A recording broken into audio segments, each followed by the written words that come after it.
on his way. Devil is on his way. Devil is on his way, motherfucker. The devil gonna make you pay. Fall to your knees. Devil is on his way. Fall to your knees. Devil gonna make you pay. Fall to your knees. Devil is on his way. Motherfucker, he's on his... Mountain Murders is an Appalachian true crime podcast. Listener discretion is advised. The show contains graphic language and depictions of violence. It may not be suitable for all audiences. We say fuck a lot. Happy Mother's Day. Welcome back to Mountain Murders. I'm Heather. And I'm Dylan. Dylan, can I just take a moment to say how thankful and grateful I am to have such an awesome mama in you?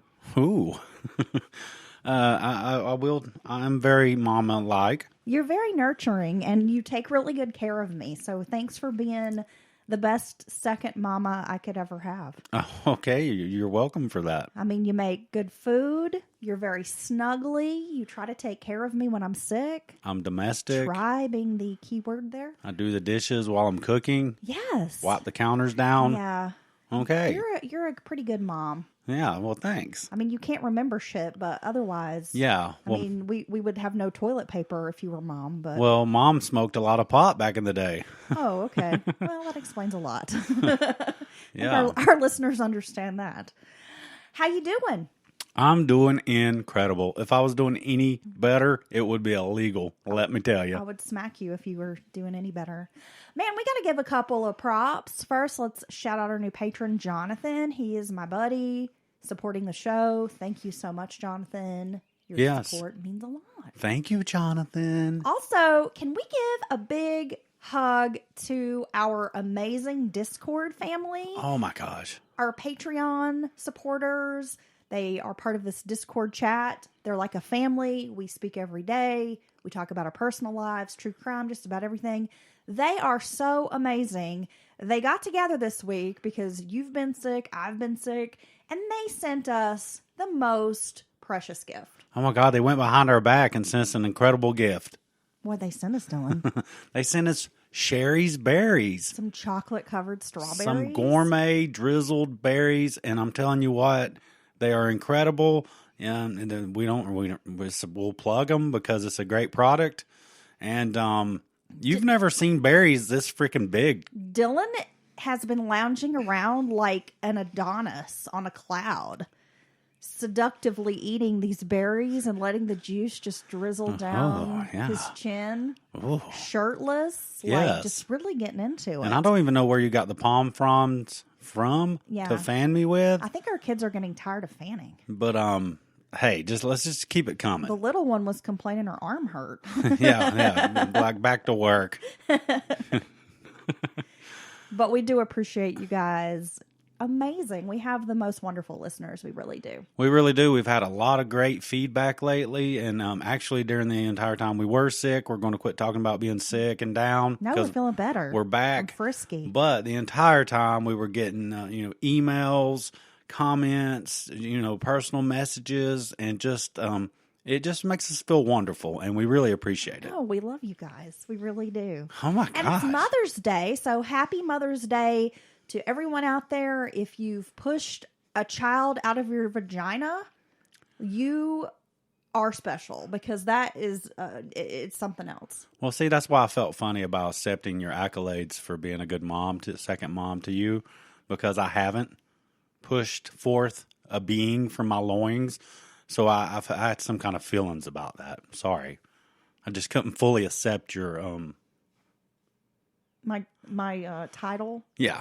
Okay. Well, you kind of are a mom. Well, I might act like one, but I never will be one. I'm not going to talk about your vagina on here, but but my pee-gina? But some people come from strange, weird, blended families and strange situations and whatever. So, maybe your biological mom's not the person who raised you.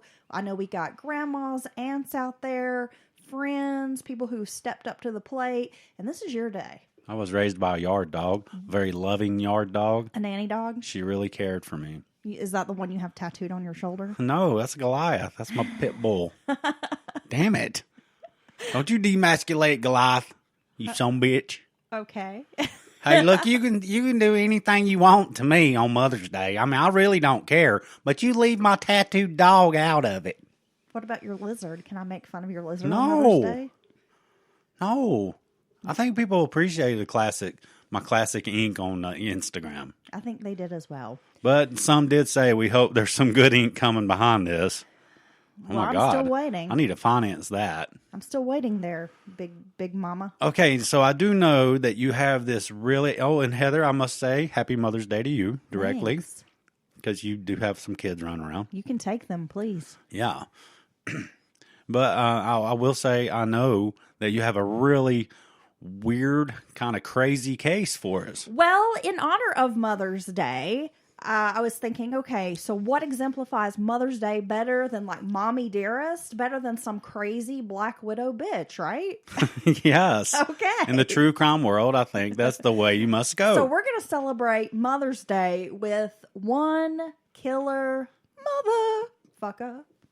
Ooh. Are you ready? Yeah, let's do it. We're going to be traveling to Tennessee today, Dylan. Uh-oh. I drank ginger ale, sorry. Oh, you.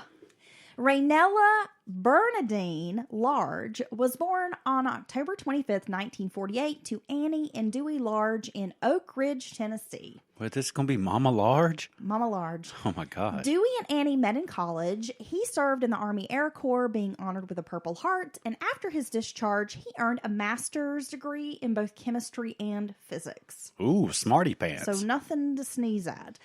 Dewey would become a nuclear scientist at the Oak Ridge Nuclear Facility. Oh, yeah, that's kind of a big deal. Raynella was the second child with an older sister and two younger sisters. Annie was a teacher, and by all accounts, the family lived the typical, like, photographic, wholesome, all-American life. Okay, so the white picket fence, beautiful home, Loving parents. great family, nice neighborhood. good-looking kids. Middle class. Yeah. All of that, exactly. So Oak Ridge, Tennessee, if you're not familiar, is about 25 miles west of Knoxville. And we actually were in Oak Ridge a couple of weeks ago. Yeah, when we went to Brushy Creek, Brushy Mountain. Yeah, Brushy Mountain State Penitentiary. Wow, I can't speak today. I see that. Well, many people in that area refer to it as Atomic City. It was established in 1942 as a production site for the Manhattan Project, the operation that developed the atomic bomb. Science and technology is a driving force in the city's economy and culture even today. Yeah, we actually saw some buildings with the atomic symbol on them, right? Yeah. Yeah, I thought that was pretty cool. And Really? yeah, when we talked about the connection to the Manhattan Project, I don't think some people realize what a huge scientific undertaking that project was. And there were labs and businesses, and manufacturing facilities all over the country secretly working on this project together. I always find it strange, maybe a little interesting, that this huge, like, a nuclear facility would pop up, like, right outside of the Great Smoky Mountains in, Tennessee. Yeah. In eastern Tennessee. Like, what a spot to put a nuclear facility, right? Well, what are you going to do?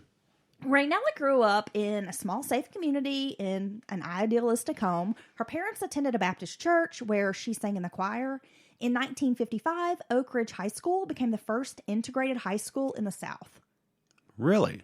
Yeah, so it was a diverse community. I mean, they had a lot of scientists. They had a lot of people of color living, working there, contributing to this project. So in some ways, like, she was exposed to a much different South than some might imagine at the time. Well, I guess that makes sense. You have a lot of kind of progressive, forward-thinking people in the community.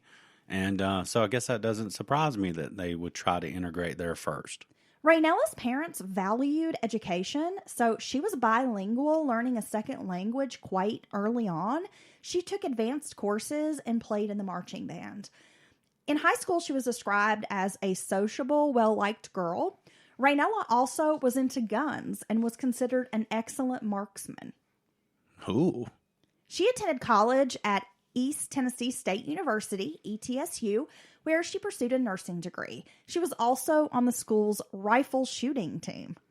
And I think every school should have a rifle shooting team. You think so? Yeah, why not? Sounds kind of fun, right? Yeah, I bet people won't bust up in there making a ruckus.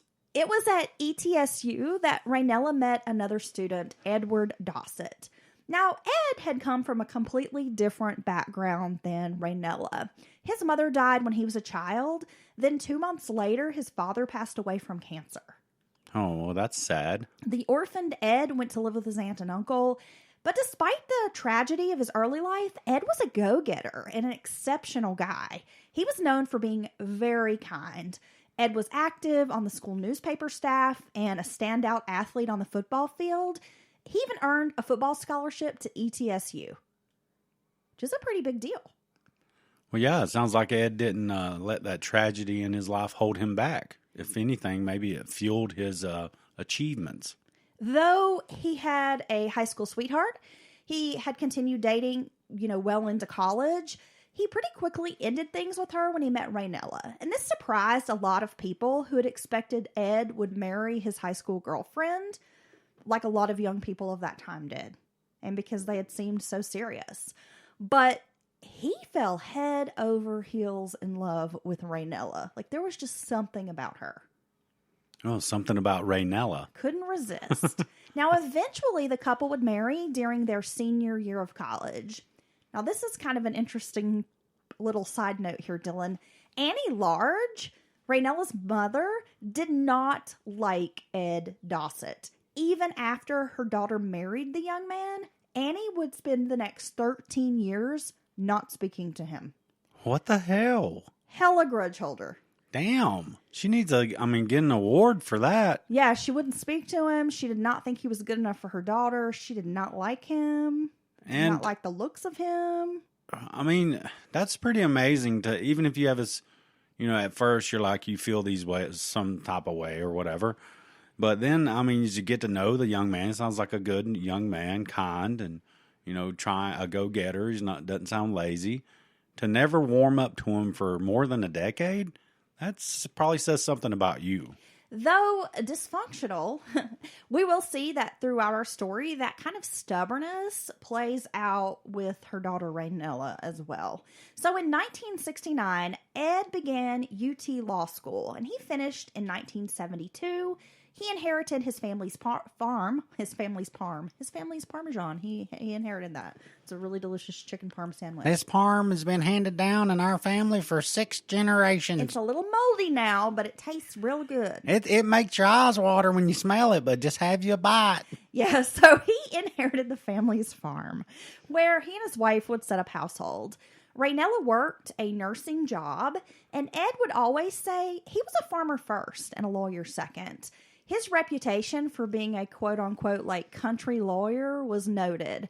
Ed practiced mostly criminal law, but he really liked helping the poor and downtrodden who couldn't afford top-notch legal defense. So now Ed's a damn lawyer. Is that good enough for Big Mama Large? Well, we're getting to that.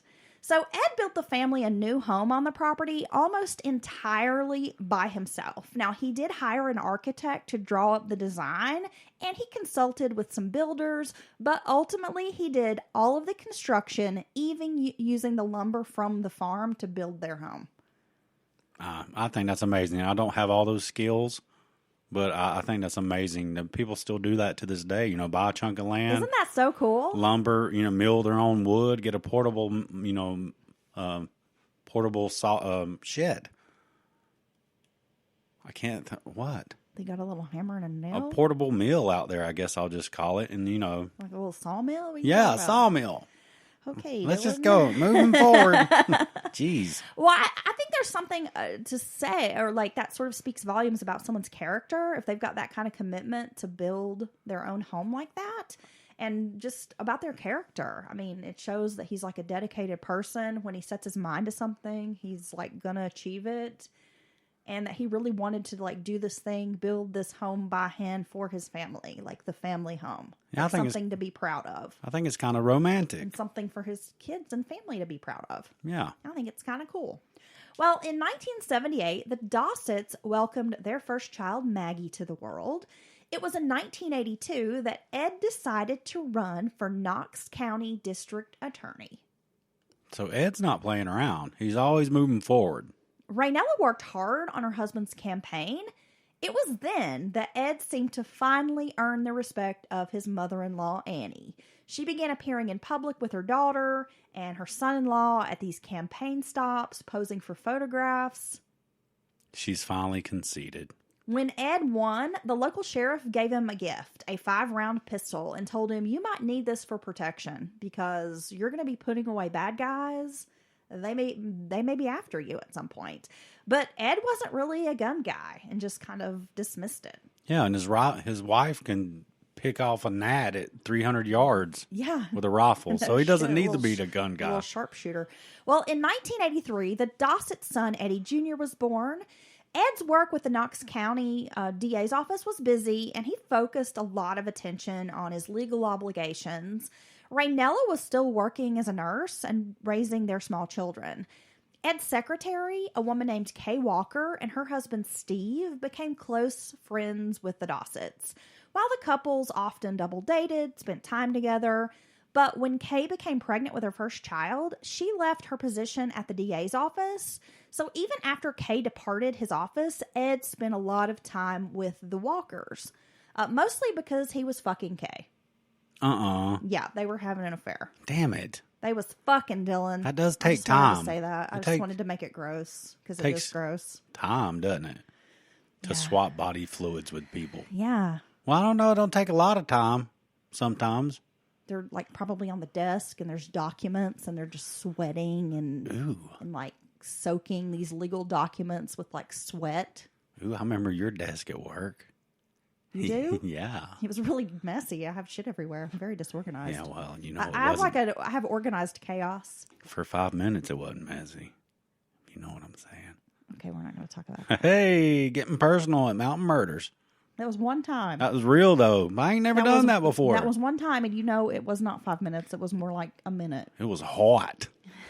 Yeah, it was a hot minute for me, let me tell you. It was so hot, I've forgotten about it.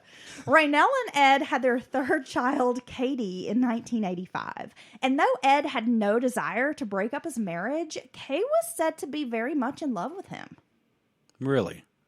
Though it's unclear if the marriage was beginning to have problems that perhaps led Ed astray, or maybe he was just bored. But the affair carried on for some time. Yeah, see, I just don't get affairs. I really don't. The lying to your partner and your family, I mean, because you're lying to the kids too, even if it's not directly to them. And when these affairs carry on for extended periods of time and one or the other always has these expectations of it being more, it seems like, typically the woman, it seems. And it just, I don't know. It just doesn't make sense to me. I don't think I would never be able to do it. It's messy. It is. It's just messy. It's just emotionally draining and just wondering and thinking. And then any minute, all this can come crashing down. And just, I don't know. Well, I guess if you want to do some self-reflection, I mean, I guess some people just get horny and are like, hey, let me have some sex with a stranger. I don't know. They just want some strange love, whatever floats their boat.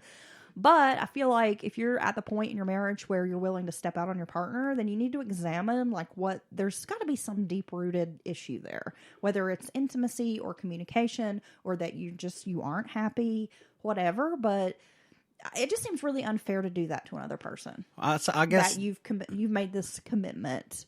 Yeah, it's wrong. It doesn't even matter if they're not a good person, if they're a butthole and all that. But I guess I understand more of the slipping up, making this one mistake in the heat of the moment, or you had drinking or whatever, but then thinking that's, oh my God, this is wrong, you know? Yeah, I mean, for me, the physical affair wouldn't be as hurtful as like the emotional affair. Yes. That it's carrying on for years, that this person's in love with you, that she wants you to leave your wife and be with her. I mean, to me, that's the part that would really fucking hurt, to know that you were carrying on this intimacy with this person. I agree. Like, that's the part I think is shitty. That's very shitty. It just never ends well, it doesn't seem. It doesn't. We have someone out there who's like, that's not true. My husband and I fucked for years and now we're together and we love each other. Well, I guess I should say if you're embroiled in some long-term affair, we can't cast judgments upon you and Keep on listening to Mountain It's Murders. probably exciting and you're probably having a lot of fun. But deep down, I think you know it's probably not the right thing to do. There you go. Your little moral conscience, a little moral compass. It's like, don't do it. Plus, you're worth more than that if they won't leave their family. Yeah, so anytime you're having like a moral crisis, just imagine Heather and Dylan on your shoulder like, don't do it. Don't do it. Don't do it. In 1988, Kay gave birth to a second son named Kyle. And it would not be revealed until some years later that Kyle belonged to Ed Dossett. No. Yup. Damn it. See, it's His father and a child in this affair. That's what I'm talking about. By 1990, Raynella retired from her position as director of nursing to focus on raising her children and running the family farm. She became friendly with a man named David Leath. Now, Leath was a barber, and he owned a swimming pool at his home, which he often allowed Raynella and the kids to access for swimming in the warmer weather months. So he was considered, I guess, somewhat of like a family friend. I wish I had a family friend with a pool. I was going to say that you just wish you had anybody with a pool. Yeah, I don't even have to be friends with you, but if you live locally and you have a pool, I'll come hang out. Like, you won't even know I'm there. She's not going to bother anything. She's certainly not going to mess up these circumstances to I'll where just she get has. in the pool and be really quiet. Yes. She's I just going just to want to bring float. my little tube and float.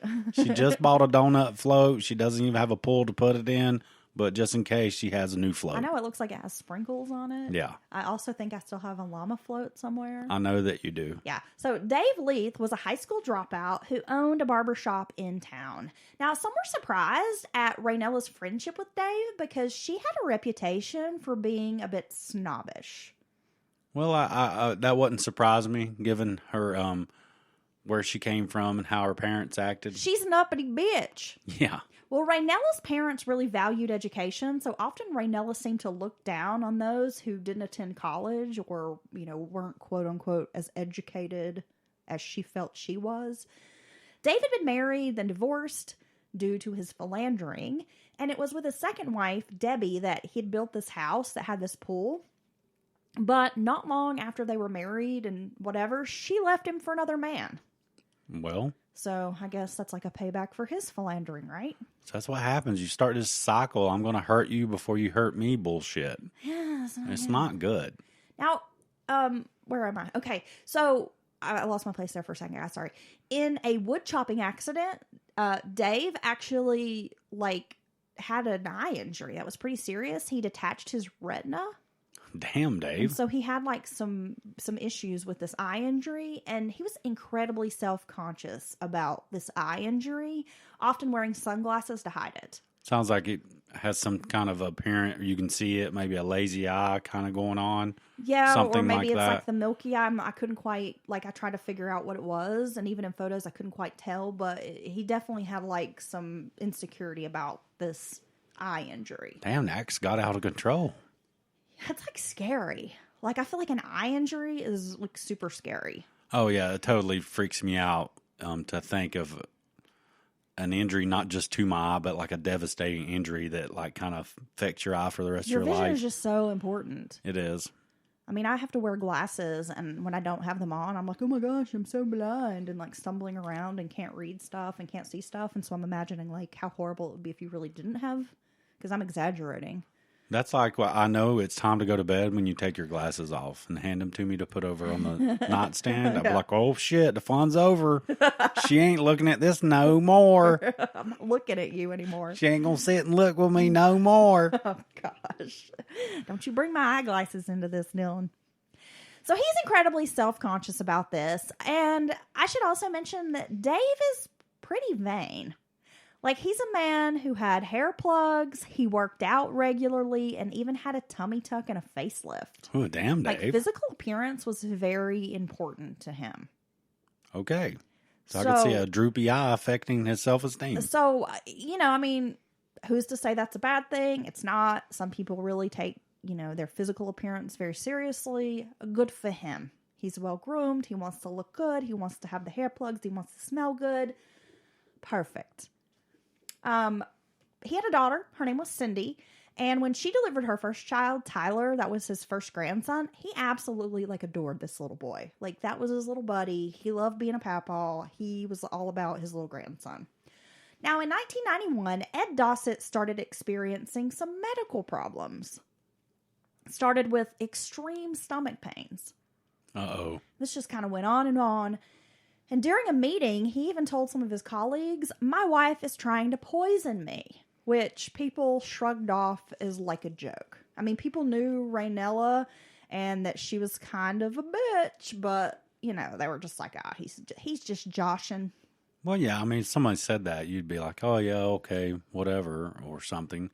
But I think poisoning is such a vicious, vicious thing to do to someone that you ever had feelings for. Well, here's the thing. Raynella's reputation was that she could be quite charming, but also vicious and calculating. And there you go. Like, at home, people knew that Raynella, and to use that phrase, wore the pants in the family. Like, she was in charge. She was in control. When she said jump, Ed was like, how high? That kind of thing. So people didn't necessarily take it super lightly when he said that, because they were all secretly whispering like, well, she's kind of a bitch. But, I mean, they didn't think she would take it that far. You know what I mean? But Raynella she had this air about her. I mean, she was well-educated. She was well off. And she just thought she was the shit. And you just didn't cross her. And she cuss you out in 2 languages. I mean, people kind of feared Raynella. Oh. Like, she was just someone you didn't want to be, you know, you didn't want her on your bad side. It kind of reminds me of the Sheila LaBar case. Yeah. And how she was someone that people just feared her. They did like, not. She was such a big, strong, like, domineering personality that people were just like, tuck their tail between their legs and run the other way because she was just so intimidating and scary. Yeah, the kind of woman, if she's on somebody else, they feel bad for that person. They're just glad they're not in the spotlight with her. And that seems to kind of be a little bit of how people felt about Raynella. Interesting. Yeah. So in October, Ed was hospitalized, and it was at this time that doctors uncovered a carcinoma on his appendix. Now, the cancer had also spread throughout his organs. Ed's prognosis was not good. He had terminal cancer, so there was really not a whole lot they could do for him. However, Raynella kept this news quiet. To explain his absence from work, Raynella would say, "Oh, Ed's just recovering from a simple surgery." Okay, well, if it wasn't simple surgery, you wouldn't have extended recovery, Raynella. Raynella deterred friends from visiting him and family. When Ed's cousin Elizabeth, whom he had always been very close with, had traveled down from Illinois to pay him a visit, she was met at the door by Raynella, who was like, "You can't come in. You need to leave. He's not well enough for a visit," and like turned her away, like absolutely refused the visit. And she's drove for hours to come see her cousin. Some states away. Yeah. Yes. Well, that's weird. So later, Raynella sent a letter to Elizabeth saying that Ed was too sick for company. So if Raynella's behavior was somewhat controlling before Ed became ill, it only worsened like as his condition weakened. Well, and that would make sense if you're being an objective observer of this type of relationship, this type of woman, because what little resistance he put up to her before, now he's very, very sick and he just can't do anything. He counts on her for everything. And she seems like someone who really likes having control, right? Like, she's domineering. She wants to be in charge. So having her husband in this position where he's vulnerable just gives her even more power. Well, this is exactly what it would be like if I had some kind of very bad sickness living with you. I would be scared, fearful for my safety. You threatened to hobble me, right, when I had COVID. That was just because you were being really annoying. That was real. I mean, that was real, folks. It happened right there on Discord. Our Discord fam saw it. I'm sure some of them made some notes. Like, if Dylan ends up hobbled, I'm going to remember these texts. She threatened to put me in the chair, you know? Like in Misery. I really love that you paint this picture of me like I'm just so horrible to everyone. And yet you're still fucking married to me. I'm just saying, I'm healthy right now. I can fight you off, but I know that if I ended up in Ed's situation, bedridden, I just don't know what you would do to me. Oh, I'm sorry. Just go to sleep. I'm sorry. Shh. Here's a magic trick. Shh. Sleep. I'll be quiet now. Yeah. Okay. I'm just going to put you in a sleeper hold like I'm Lou Ferrigno. And with your little arms on my neck. My arms are not little. I would just like flex my shoulders and your little arm would fly off. Whatever. You goofy. You're in a weakened condition, okay? Okay. All right. We're going to have to pause for a moment and take a quick break so that I can try to wrangle this man back in and maybe get my equipment to hobble him, and we'll be back in just a moment. How you feeling now, Dylan? Oh, everything is fine. I just want to, comment on my comments earlier and apologize for some very harsh things I said about Heather's character. You need to stop. And everything's good. You're not funny. Everything's good. This is a serious subject. Oh, well, yeah. Okay. You're goofy. I'm back. I'm going to throw a stapler at your head. I'm glad you don't have one at hand. Well, it's not. My arm's too short to reach it. I knew it. Damn it. I knew it. Damn you, Dylan. I knew your little arms would thwart your plan at some point. You're too boisterous. You need to stop. So Ed tried to keep working, even securing a grant to fund a DUI unit in Knox County, because apparently at that time there was like a really high rate of DUIs. So he's still trying to do his thing. Okay. He's still trying to be the DA. But soon his health declined to the point that he was bedridden.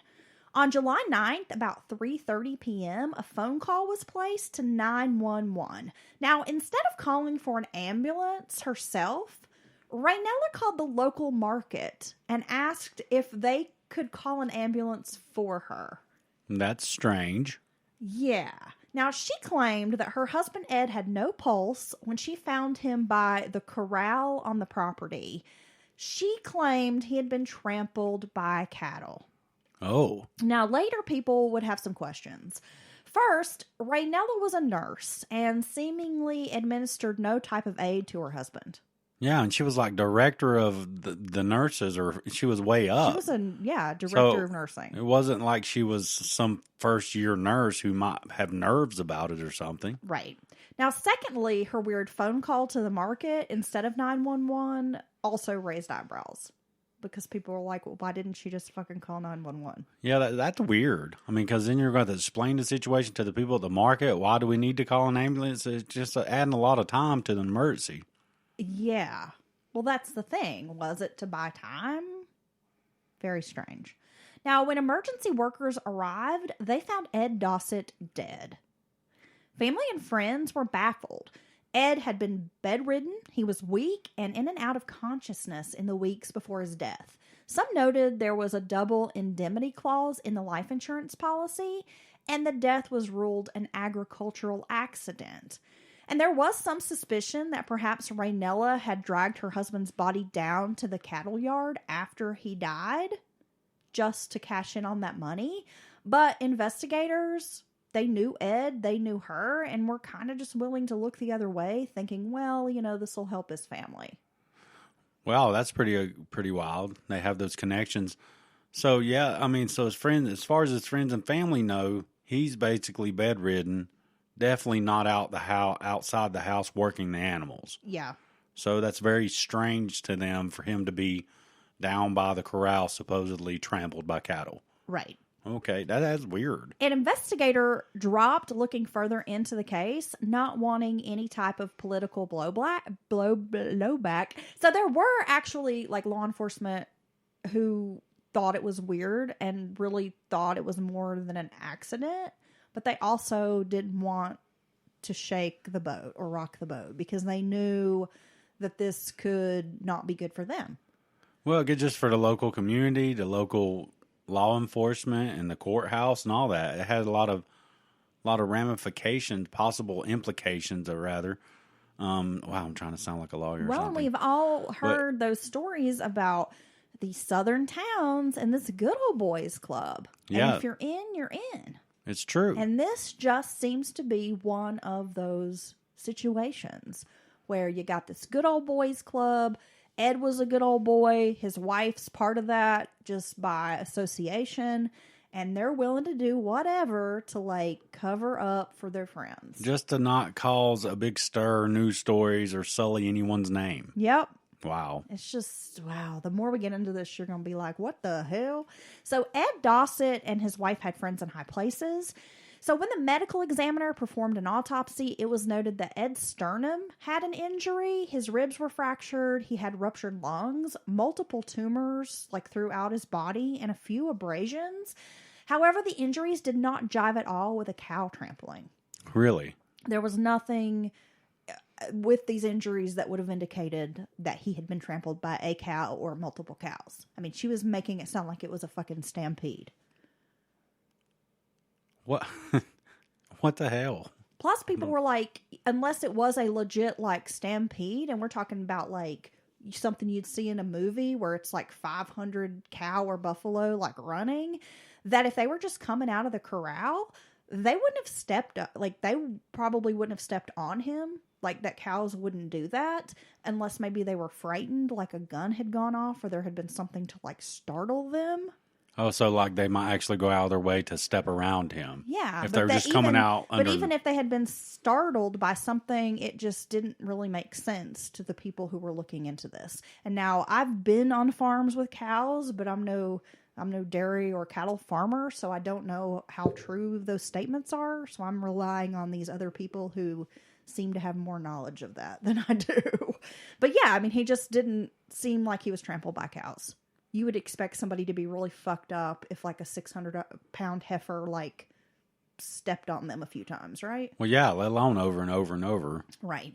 So even stranger is that Raynella told one of the cops on the scene that she was so mad about these cows killing her husband that she had taken a gun and shot one of them. Wow. Which made no sense. But there was no evidence that a cow had been shot at all. And that's not something that goes away. That's, you got to deal with a full-grown cow. I mean, you need equipment, a backhoe. I mean, that's not something you clean up easily. Yeah, it's really strange. So, no evidence this cow's been shot. People were like, what is she even talking about? Then Raynella insisted that Ed be buried on the farm. Despite his wishes, he had always wanted to be buried alongside his mother. Well, see, that another red flag. You're going against his end-of-life wishes, which is very rude.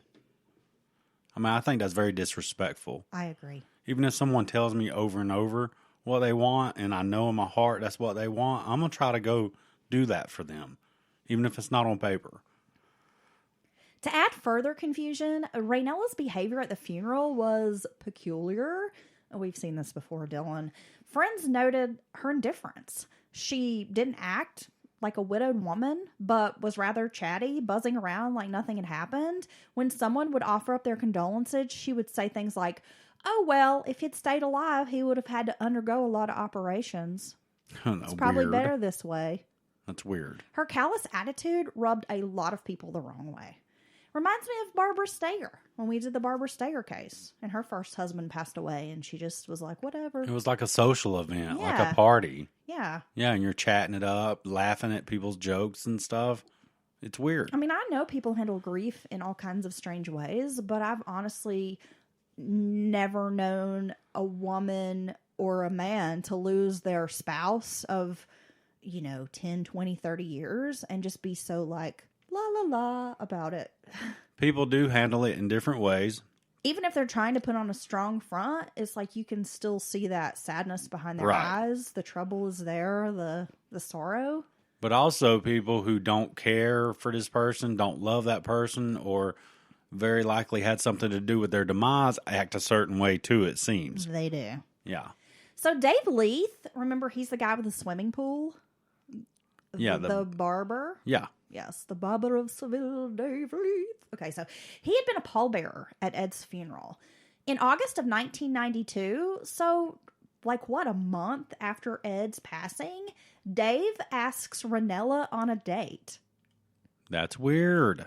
Soon after, the pair announce they're getting married. And some people thought this was really scummy. I mean, Ed wasn't even cold yet.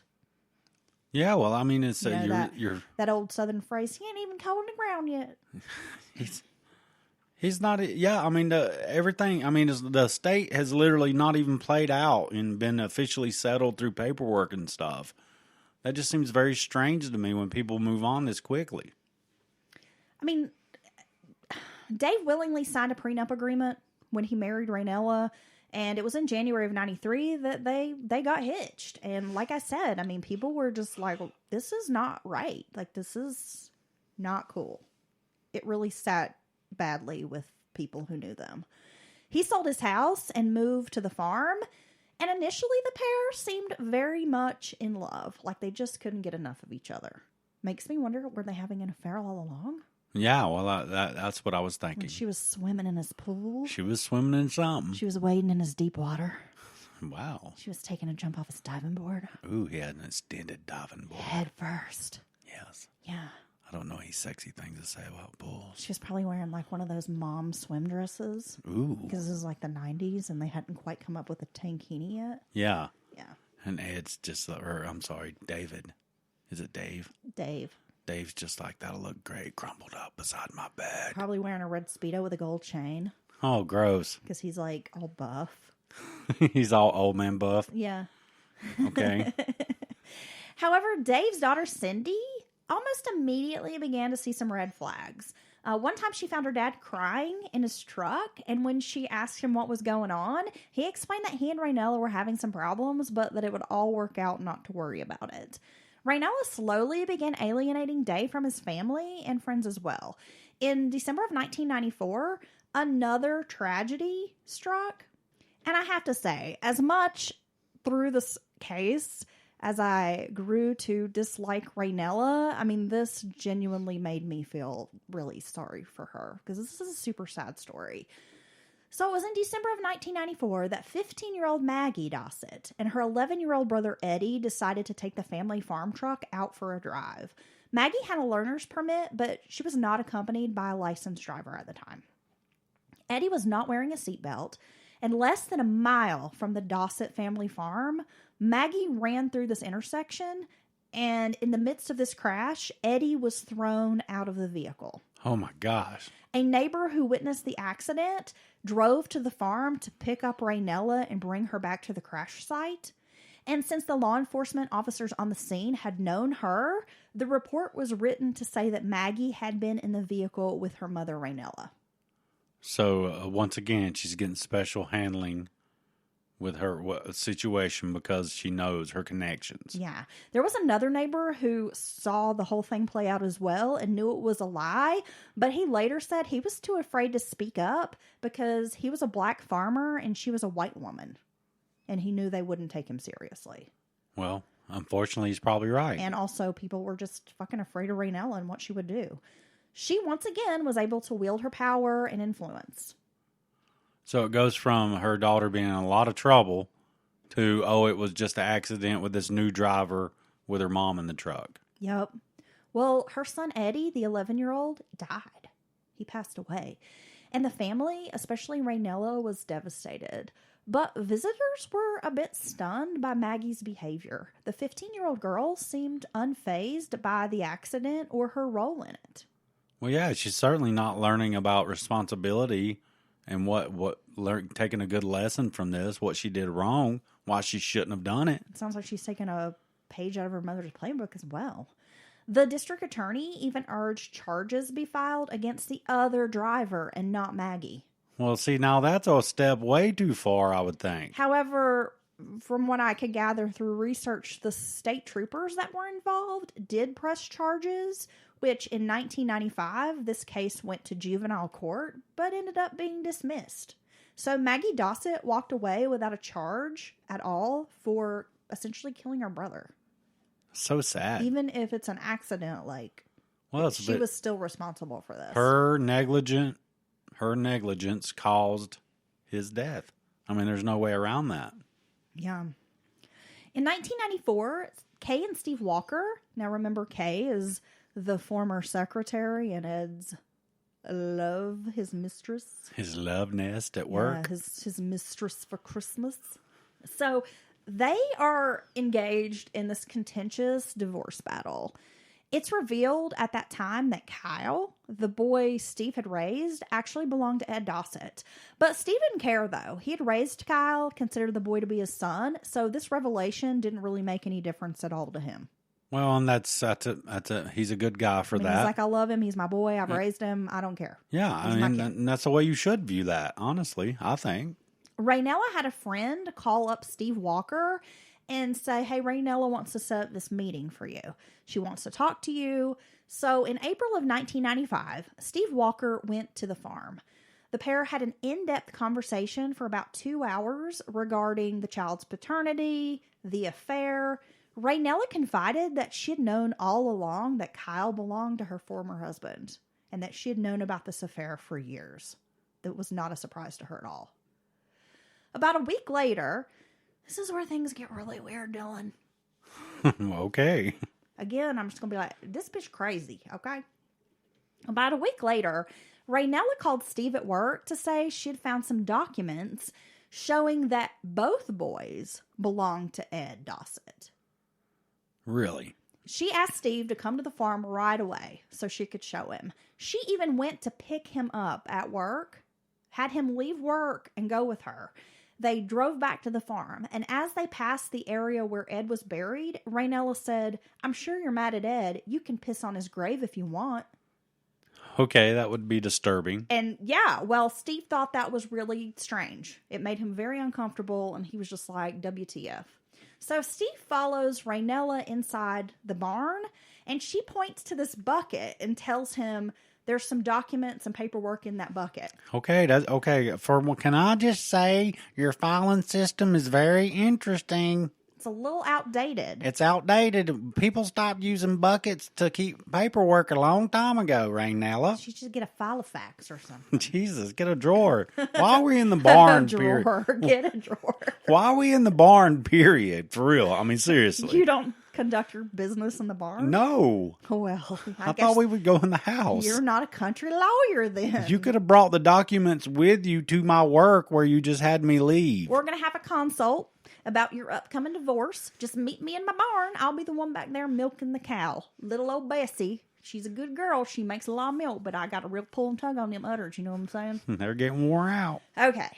So he's in this barn. He sees this bucket. He like bends down to check it out, like probably confused of like why you got shit in a bucket.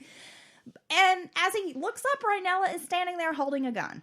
Okay. She fires at him twice and shouts, I'll kill you and Kay, and I'll raise that boy.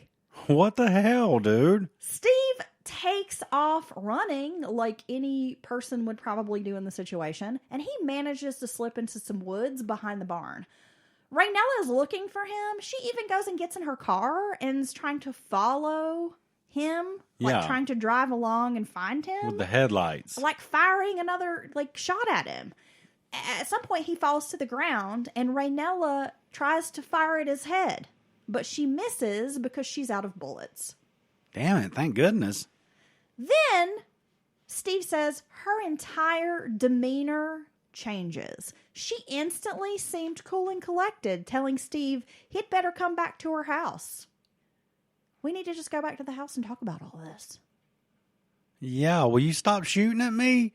Because that's really going to be where step one for me in this conversation. He's like, I'm not going anywhere with you until you hand me this gun. So she hands the gun over. And when she does, he bolts. He takes off running. He ran to a neighbor's house, but no one was home. So he ended up hiding in this culvert as Raynella drove up and down the road searching for him. Jesus, poor Steve. Now, when she couldn't find him, she drove to Kay's house, his ex-wife's house. So Lord knows what she's over there telling Kay. Now, when Steve finally managed to call a friend to pick him up, he reported the shooting to the sheriff's department. When deputies show up at Raynella's house, she's already called in and reported that he's stolen her gun. Okay. No, please don't tell me they're just going to be like, oh, well, again. Oh, you wait. You just wait. So Raynella Dossett Leath was then charged with attempted murder.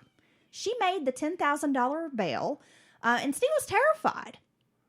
Yeah, this woman tried to kill him, and then she is just out on bail like the next day, walking around doing like normal Raynella things. Yeah, so now he's just like, nobody's going to stop her. He thought his life was in danger. He was always looking over his shoulder. He couldn't sleep. I mean, this was really taking a big toll on him. When he did sleep, he would say it was like in a chair in the living room, and that he would keep a gun in his lap. I don't blame him. In 1996, she was indicted by a grand jury, and during the hearing, Raynella's attorney tried to have the charges dropped. Yeah, she didn't mean it when she shot at him multiple times and said she was going to kill him and his ex-wife. She didn't mean it, Your Honor.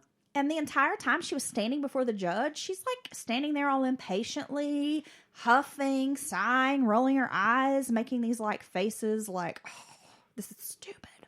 Well, you think at some point, especially a judge in his court, would be like, I'm going to give this woman a damn attitude adjustment. You'd think he'd look at her and be like, you're in my court, why don't you act grown? Yeah. What are you, like a 12-year-old, prepubescent teenager with an attitude? Like, get your shit together. That wouldn't fly in my courtroom. Oh, you'd make a great judge. I would be so mean. But fair. I would be very fair, but yeah, I would not approve of someone rolling their eyes at me. So she is, trying really hard to dispute this charge. Her attorney is just trying to play it down. They end up coming up with like a plea agreement that she will plead guilty to assault in exchange for 6 years of probation. And she has the possibility to have that charge expunged. Yeah. Later on. No, that's crazy. That's too sweetheart of a deal. Now, can you imagine if the tables were turned? If a man had done this to her, to a woman, he would be in prison over this. Well, she tried her best to kill him. Yeah. I mean, there's no way around it. So again, it is another situation where Raynella is like getting the, custom treatment, like she's the queen and she accepts no responsibility for what she's done and has zero accountability for herself. I mean, it just blows my mind. So after serving the 6 years of probation, Raynella did in fact have those charges taken off her record. Yeah. So it didn't look like she had done anything. Yeah. See, she got the best of everything out of this situation. And though the legal trouble had dampened her marriage a bit, things seemed to return to normal once all of the hearing and trial and all of that was over with. Dave and Raynella's marriage went back to seemingly happy again. The pair destroyed that prenup agreement and they created brand new wills. Ooh. So this time, Dave's will disinherited his daughter Cindy and his grandson. And he said that all money and family property would go to his wife, Raynella. Ah, see, I was wondering what her motivation would be to get rid of the prenups. It's to make sure and get access to what wealth he has left over if he was to pass away. By January of 2000, Dave began experiencing health problems. Imagine that. He is diagnosed with a mini stroke and herpes simplex encephalitis, which is a brain infection, which can cause neurological problems like headaches, dizziness, confusion, hallucinations. Damn, that sounds horrible. When he was in the hospital, Raynella once again prevented his family from visiting. She would turn away his daughter Cindy. She wouldn't let anyone see Dave, nor would she divulge any information about his condition and would be like, oh, he's okay. He's going to be fine. See, this is abuse. It's an abusive relationship. No different than a man doing it or a woman doing it. Very controlling. You disenfranchising all their friends and family so they don't have anyone to turn to for help or advice. It's very disgusting. In March of 2000, Raynella paid a visit to a crematorium and prepaid for both of their cremations. Okay, that's not normal, is it? I mean, who prepays for the burnings? Some people do. Well, I guess it might be responsible in some. Well, I guess just knowing everything else I know about her, it's not cool. Well, right. Right. Now, when Dave left the hospital, he was seemingly doing fine. He went back to work at the barbershop for a while. Now, eventually, he would retire, and his daughter Cindy would take over his barber chair. He carried on with his usual activities, though. He was working out at the gym, going to the tanning bed, doing the normal Dave things that Dave liked to do. On March 8th, he was readmitted to the hospital, and Dave told a neurologist that Raynella was trying to kill him. Oh, here you go again. Now, the doctor thought Dave may be suffering from dementia, early stages of dementia. He disregarded Dave's accusation. He continued receiving treatment, and he did seem to get a little bit better by fall. But then, in early January of 2002, the doctor noted Dave's illness was worsening. He had choppy speech and barely made sense. He had a hard time with communicating, anything. The doctor suspected it could be like the dementia, or perhaps even, a step further, it could be like Alzheimer's setting in. But some people speculated that Dave was being drugged.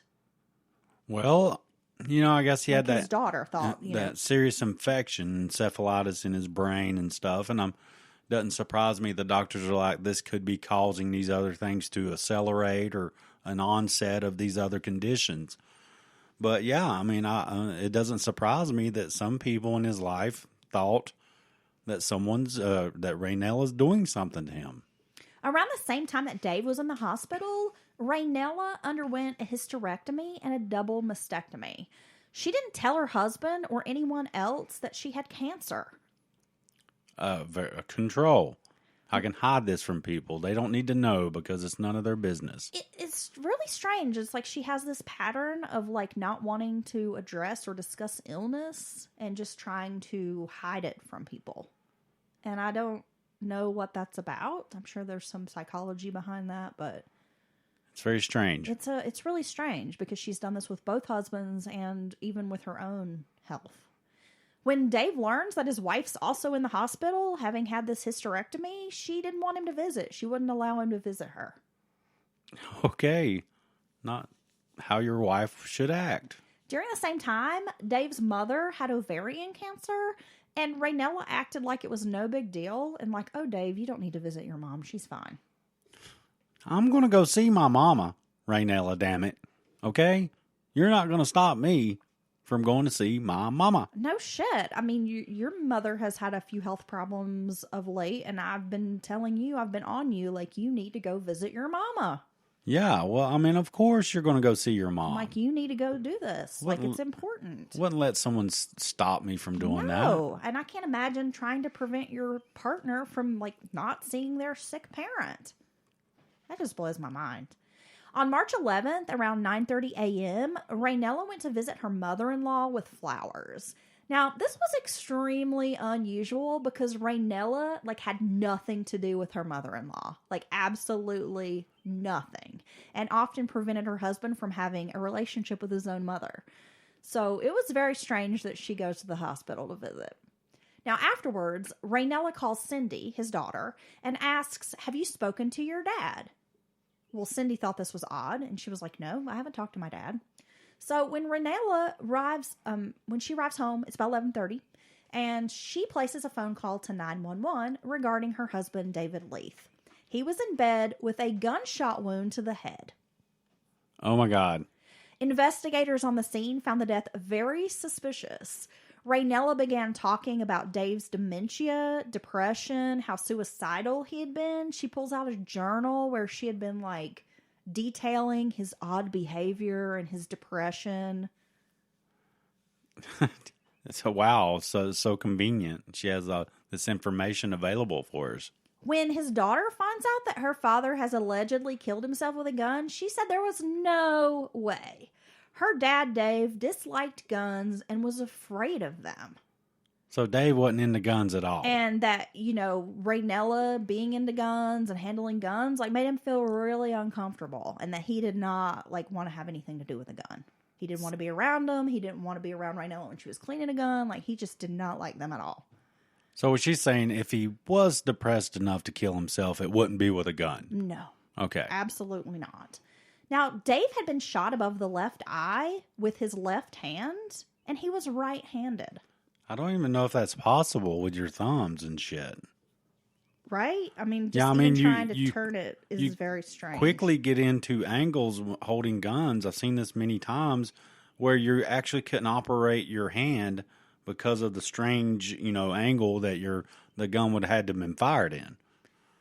There was a second medical examiner who looked at this case and said it was not a suicide.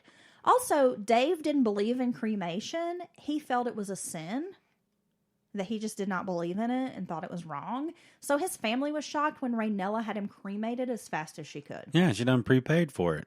The strange circumstances and lack of evidence to back up the suicide claims made investigators scratch their heads. The physical evidence suggested that he was shot 3 times with a .38 caliber Colt revolver, but police argued that it had to be the second shot that killed him. Okay, see, multiple shots in a suicide are strange in the first place. Some people do shoot themselves in the chest or something like that. They don't always shoot themselves in the head. But, I mean, how do you shoot yourself 3 times? Really, honestly. Well, there was a new medical examiner who took a look at this case, the second medical examiner, and said that so this is strange. So this actually brings up questions about her first husband's death.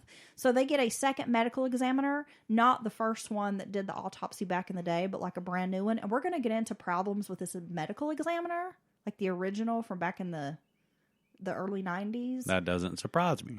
There's some problems. So we're going to get back into that here in a few minutes. But this new medical examiner, they exhumed Ed, and they noticed that levels of morphine in his body were so high that there's no way he could function, like get down to this corral and handle these cattle, much less live with those kinds of levels of morphine in his body. So he's even if he was alive, he would barely be alive, and he definitely wouldn't be up walking around. No, he would trying to do would not chores. be able to function. Okay. In 2006, Raynella was charged with administering an overdose of morphine to her first husband, Ed Dossett. Really? Now, it was not until 2008 that she was charged with first-degree murder in the case of her second husband, David Leath. Now, we're going to talk a little bit about this former medical examiner. So back when Ed Dossett was examined originally, that medical examiner would later basically lose his job and face criminal complaints and I think spend some time in prison because he was ordering these large amounts of drugs that were used for like almost kind of like anesthesia type of drugs. Okay. And was giving them to young boys, teenage boys, and like raping them when they were drugged. What the hell? Yeah. So he's some kind of a monster. And was also like taking drugs. So big deal in Knox County. So okay. Probably hundreds of autopsies, botched, completely fucked up. I see. So you can take this and say, all these cases come under scrutiny now because of his behavior in this other manner. Yeah.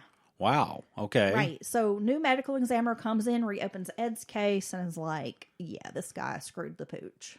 So he's just incompetent on top of being a fucking horrible monster. person. Yeah. Yeah.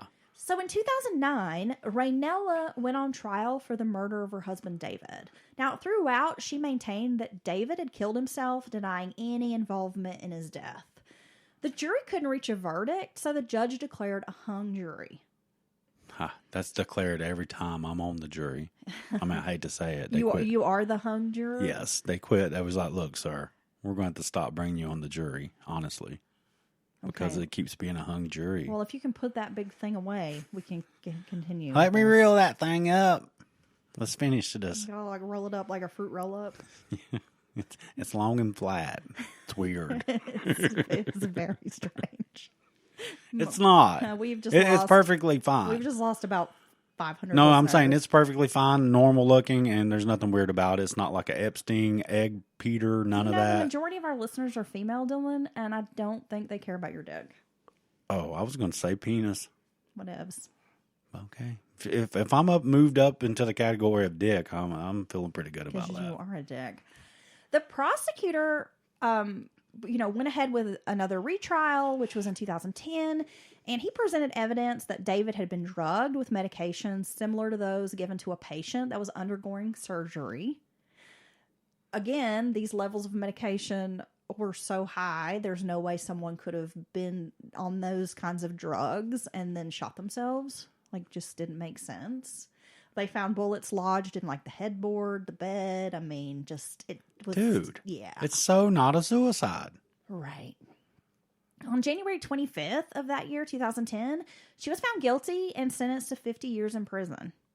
So when this happened, they basically dropped the charges for her first husband's death. Okay, so they've got her. They feel like they've got her. They have justice for Dave. Mm-hmm. And they drop the charges, any charges related to Ed against her. Yep. However, she appealed and won a new trial when the judge, Richard Baumgartner, was in hot water over his alleged drug use. And he was actually the judge who sat on the original Christian was it Channing Christensen and Christopher Newsom case out of Tennessee? Yeah. And they basically had to do a whole retrial because the judge was all fucked up on drugs and shit. Oh my God, dude! So after that happened, she appealed and won a new trial because that was the same judge who oversaw her case. Again, a very prominent person in her cases that could throw everything into damn question. And my question is, Knox County, what's up? You've got medical examiners, you got judges, everybody's like doing drugs and doing some shady shit. Like, what the fuck, man? Damn, y'all need to clean that shit up. Y'all need to get it together. So, Raynella was released in 2016, and in 2017, a judge named Paul Summers declared there was insufficient evidence and did not permit the jury to hear Raynella's case. So she was acquitted. Whoa. So we finally got her for the killing Dave, 50-year sentence, which would basically been a life sentence for her, and she gets out of it. Yep. And is she just out? So Raynella Leath Dossett is a free woman. No. She's just out there roaming around Tennessee. Holy shit, she's probably controlling someone right now. Who knows what she's doing? Damn. I believe she may be married a third time, as I did find some information on the internet. There was like another name attached to her name, and I was like, did she get remarried? So I'm not 100% sure on this, but if you're single and you meet Raynella, you probably want to run the other way. Just saying. But we do know she's out there. She's free. She did not pay for any of her crimes. They sound like pretty obvious crimes to me. This is a miscarriage of justice if there's ever been one. Oh my God. I can't believe that. So we've got this black widow, and she is free. Got away with it. Damn. Yeah, damn is right. And it boils down to people in high places doing shitty things and fucking up the cases. White lady privilege. Well, I don't know. This just White lady, well-connected privilege. Yeah, This well, what happens when you're a rich white lady. Well, see, they could have nailed her down a long time ago if they had quit with that. Oh, we don't want to cause, we don't want to rock the boat bullshit. Damn. Well, a resource I used for this case, if you want to learn more, is a great book by Diane Fanning called Her Dark Web. Yes. She's still spinning it. And then, of course, there is a lot of news reports. As this is a more recent case, you can find a lot of news reports about the trial, the retrial, the acquittal, tons of stuff out there. Damn. I will be posting some photos of Raynella and her two men's Yeah, we need on to get social media. We need to get those out there. I'm sure people in Knoxville are familiar with this, and we need to spread the word. Watch out. I'm pretty sure one of our listeners, Jen, had sent me this case a while back, and I had it on the list for a while, so finally getting around to it. And I believe Jen is also the one that had suggested our Kentucky cocaine cowboy story as Thanks, well. Jen. So, yeah, this is a pretty well-known case in East Tennessee. Yeah, well, if you go to the shuffleboard games or any of those, gatherings of elderly people, watch out for Raynella. She's going to get you.